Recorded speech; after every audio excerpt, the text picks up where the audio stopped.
Have you ever really stopped to think about what it takes to get back on your feet after an injury? Especially, when your job needs you to do very specific physical things. I'm just talking about the initial healing, like stitches out or the bone mending. It's about that tricky gap between being sort of recovered and actually being able to do your full job safely. So today we're going to do a deep dive into a couple of really specialized rehabilitation programs. They're called work conditioning and work hardening. Our mission here is to unpack how these programs help folks, particularly federal employees who are under OWCP or DOL claims, that's the Office of Workers' Comp and Department of Labor, how they help them get truly work ready. Think of it like structured practice drills just for their job. That's exactly right. And at a high level, these programs are really specifically designed to rebuild not just your physical strength, but also your confidence, your stamina. The goal is ensuring you can return to work. Yeah, recovered, but also safely and efficiently. For federal employees, honestly, they're often the unsung heroes. We talk about return to work or work readiness. These programs are often what make that happen. Okay, let's unpack this then, because to really get what these programs offer, I think we need to understand, where they came from, what actually happens in them day to day, and the difference they make. Sometimes it's pretty surprising. So maybe the first question, because I hear these terms used together a lot, sometimes even, interchangeably. What is the real difference? Work conditioning versus work hardening. Yeah, that's a great place to start. They are related, definitely, but they serve different kind of progressive roles. Think of work conditioning first. That's more like the foundational phase. The main focus there is physical rehab, really zeroing in on improving your strength, your flexibility, endurance, maybe motor control, but specifically for what your job demands. Sessions, usually shorter, maybe a couple of hours a day, a few times a week. You could almost call them like highly targeted, guided training workouts. Okay, guided workouts makes sense. So it's work hardening then. Sounds tougher. It is. It's definitely more comprehensive, more intensive. It usually comes after conditioning or sometimes incorporates it. This is where you really start simulating the actual job tasks, the environment. Yeah. But in a very controlled setting. And what's absolutely key here really is the team. It's multidisciplinary. You might have physical therapists, occupational therapists, doctors, vocational counselors, maybe even psychologists, all working together. Sessions get longer too. They can ramp up, sometimes aiming for a full workday feel, maybe 4, even up to 8 hours. The whole point is rebuilding that stamina, the productivity pace, getting used to the work routines again. By the time you finish, you've basically done a full trial run of your job. That's what makes you truly work hardened, ready to go back. Huh. Okay, so it reminds me of like a baseball player doing a rehab stint in the minors before going back to the big leagues. Is that kind of close? That's a perfect analogy. Yeah. You're practicing your actual duties, but with supervision in a safe space. So you build the physical side, but also, and this sounds crucial, you tackle that fear, right? That worry about getting hurt again. You prove, okay, I can do this. That's it. Controlled progressive exposure, building confidence. It's huge. And, the basic idea isn't totally brand new, this concept of using work as therapy. It actually goes back quite a ways. Early 1900s, they had this work cure idea. It helped injured soldiers, other patients too, recover by doing meaningful tasks. Work cure, huh? Yeah. Interesting. But what really happened, maybe more after World War II, is that rehab specialists started noticing something. Traditional physical therapy, the general exercise is vitally important, yes, but often it just wasn't enough to get someone ready for the real-world demands of their job, especially heavy labor or repetitive tasks.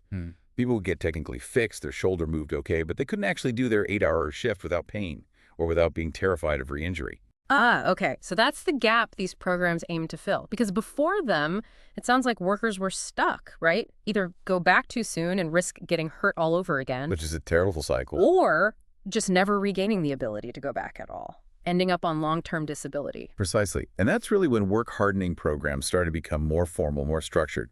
Late 1970s, really taking off in the 80s and 90s, injury cases were rising too. OTs and PTs, occupational and physical therapists, they were really driving this development. And the Department of Labor's OWCP saw the value here. They recognized that helping federal employees recover and return to work quickly was a huge benefit. Not just for the employee, obviously, but for the agencies too. Cuts down disability costs, keeps the workforce strong. In fact, under SECA, that's the Federal Employees Compensation Act, the main law here, things like work conditioning and hardening, are specifically part of the vocational rehabilitation offered if an injured employee can't just step right back into their old job. Right. So for those federal workers in tough jobs, physically demanding, sometimes mentally demanding too, like you think law enforcement, postal workers, nurses at the VA, this isn't just a nice to have. It sounds absolutely essential for getting them back to their mission. Okay, so let's get practical. If someone's actually going into one of these, what does it look like? What can they really expect day to day? Right. And it's really a whole person approach. It's not just isolating the injured bit.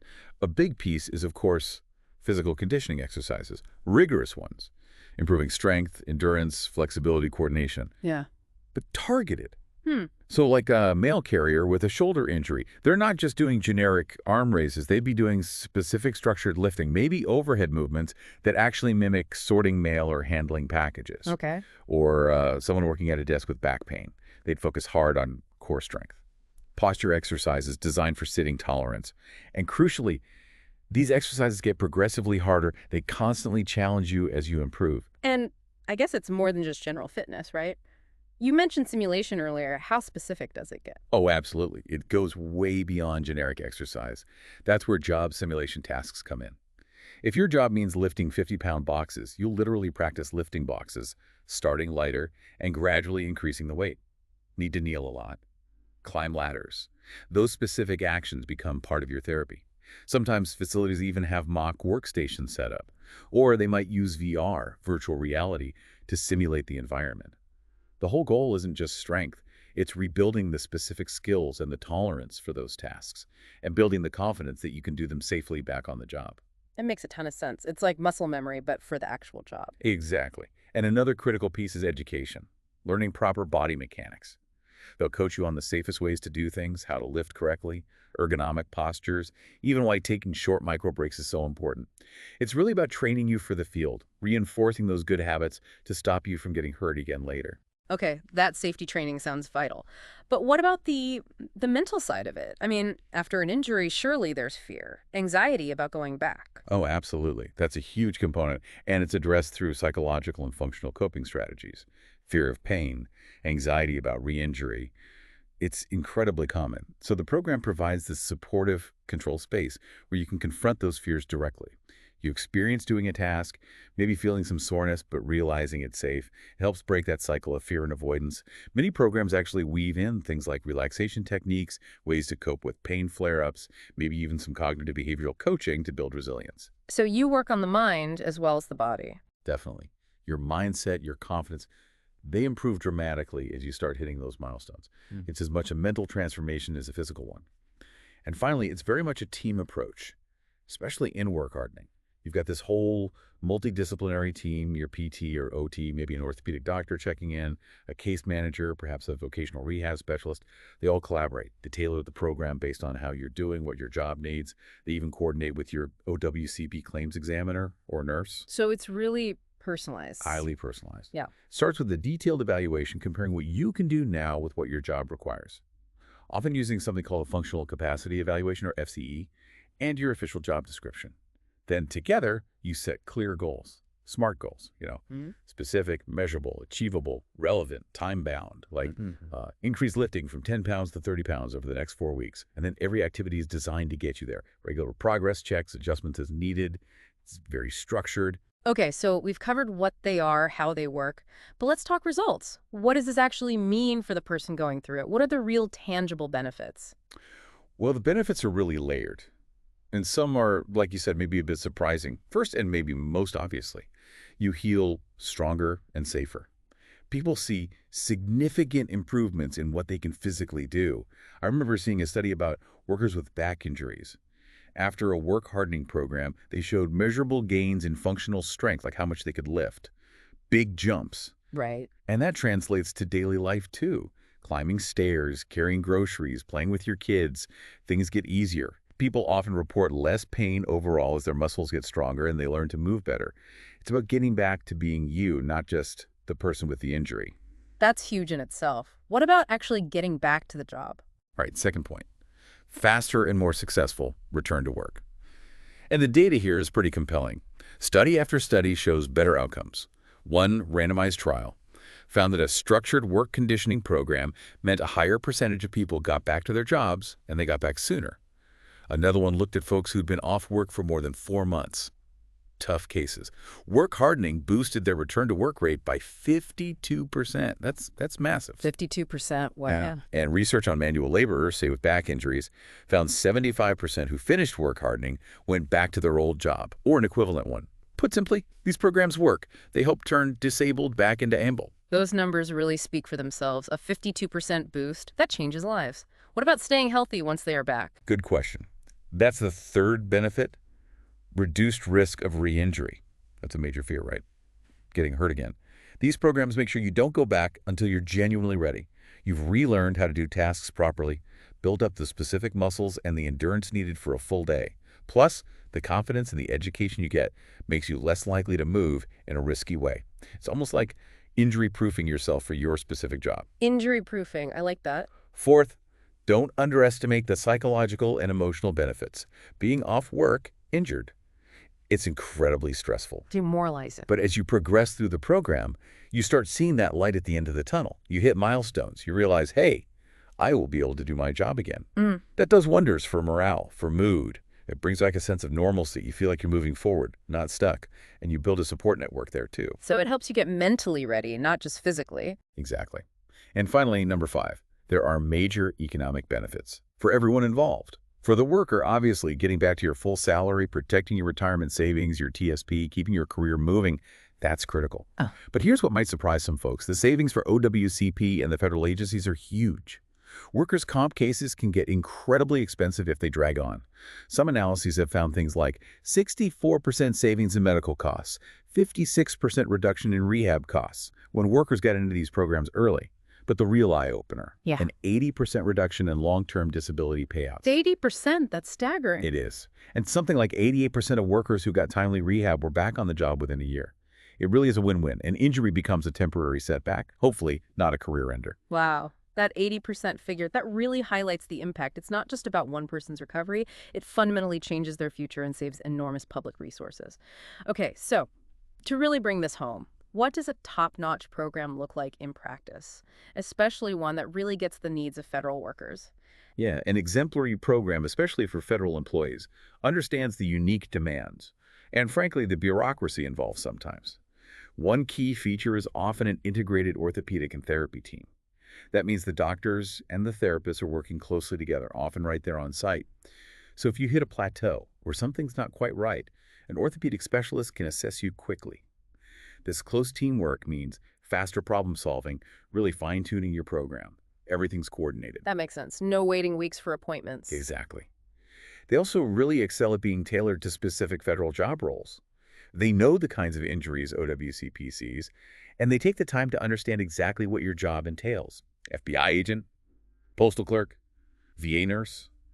They simulate those activities. So for instance, that USPS mail carrier with the rotator cuff tear we mentioned, their therapy would involve progressive overhead reaching, maybe sorting dummy mail on a shelf at eye level, practicing lifting those 25-pound mail trays overhead, safely pain-free until they're ready for full duty. Or maybe a federal law enforcement agent with a back injury. They might incorporate tactical drills, short sprints, pivoting, maybe dragging weighted sleds, things that directly relate to passing their fitness for duty test and getting back to active service. So it's not just generic lift this weight, it's lift this mail bag or do this specific drill. That level of detail sounds incredibly effective. It really is. It makes the therapy directly relevant. These top programs also emphasize clear progress milestones and transparent goals. They might use something like a work recovery roadmap, laying out weekly targets, increase your lift capacity by X pounds, improve flexibility by Y degrees.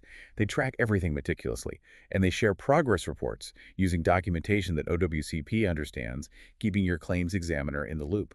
It helps smooth the whole process back to work. Communication is key, I imagine. Absolutely. And the focus is always, always on real-world outcomes, not just numbers on a chart in the clinic. If your job involves sitting at a desk after, say, a back injury, they might simulate a full 8-hour day, practicing correct posture, taking standing breaks, setting up an ergonomic workstation, maybe even doing mock typing tasks to build endurance. They look at the timing, the pacing. Can you do the task repeatedly like you need to in a real workday? It builds practical ability and confidence. So you know you can handle the whole day, not just the first hour. Precisely. And because they're so hands-on, so tailored, so comprehensive, these kinds of programs typically boast really high completion and return-to-work rates, often significantly exceeding the industry average. We're talking maybe 90% or more successfully returning, compared to maybe 70–80% elsewhere. That's real people, public servants getting back to their jobs. And beyond all that, they offer whole-person care and support.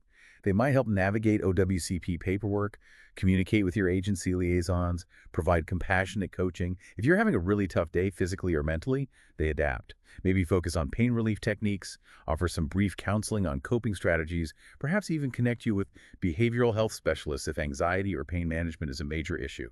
Your overall well-being is truly the priority. That really does paint a powerful picture. It shows how these programs are genuinely proven ways to get your strength back, your skills back, your livelihood back. And choosing one that really understands federal workers, that goes that extra mile, it sounds like it can really stack the odds in your favor. Absolutely. And it's important to remember the ultimate goal of OWCP and the goal of these specialized programs, they're perfectly aligned. Everyone wants to see you fully recovered and back where you want to be, on the job, doing your best work, and feeling whole again. So maybe the thought to leave you with is this. If you're facing a work injury, or maybe you know someone who is, think about what being work-ready truly means. It's often more than just the physical healing. It's about methodically, purposefully rebuilding your future one step at a time. It's about transforming that injury from a potential career ender into a chance to come back as maybe an even stronger, more resilient version of yourself. Back